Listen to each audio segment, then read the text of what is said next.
So today, we're diving into a really stark analysis of our global situation.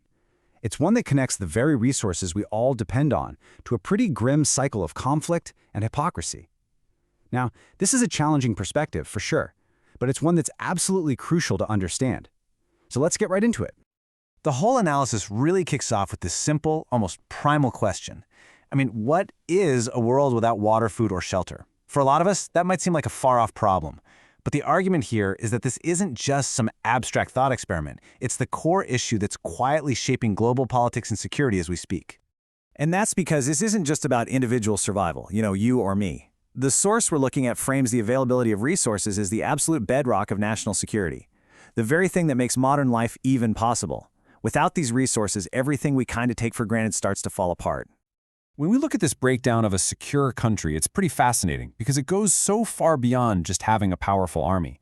It's about having the raw materials for literally everything, from the machines in our factories to the medicines in our hospitals. It's like this incredibly complex web, and every single thread is a resource. Okay, so what happens when a nation looks around and realizes it's missing these essential pillars? Well, the source doesn't pull any punches here. It suggests that when the absolute basics are on the line, the rules of the game change dramatically. Right, let's get into this, because this is probably the most challenging part of the whole analysis. The argument is that scarcity can push entire nations down a path of conflict that from a certain point of view is, well, brutally logical. It's a calculation based on nothing more than pure survival.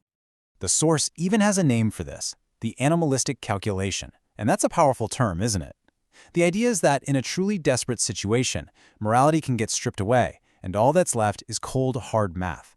The calculation is shockingly simple. War gets you the resources you need for free, and if you eliminate your competitors, there's more left for you. It's a bleak logic, but a straightforward one. And here's exactly how that calculation unfolds step by step. It all starts with a simple fact: resources are finite. That, of course, leads to scarcity and an urgent need. From there, conquest starts to look like the most direct solution to your problem. And finally, getting rid of your rivals makes sure those resources stay yours. It's a chillingly straight line from need to conflict. And following that logic just forces us to ask some really critical questions. If this kind of thinking takes over, can our world actually handle it?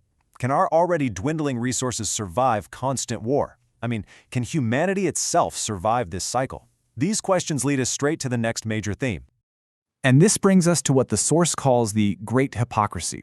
It points out this massive disconnect between what the world's most powerful nations say about sustainability and what their actual consumption patterns reveal. And this really lays out the contradiction in a nutshell.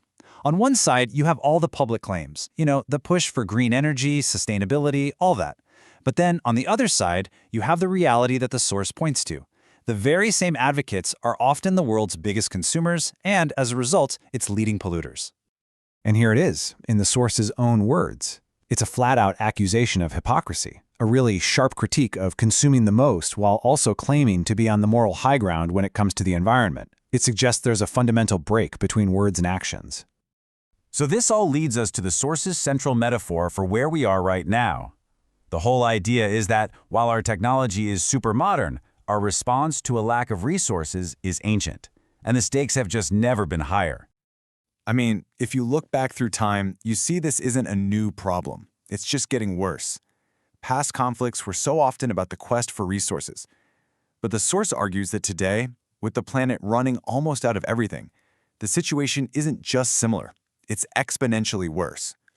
And here it is, the core metaphor. I'm just going to read it and let it sink in for a moment. Advanced animals in a zoo cage fighting each other, since it is about survival and no way out.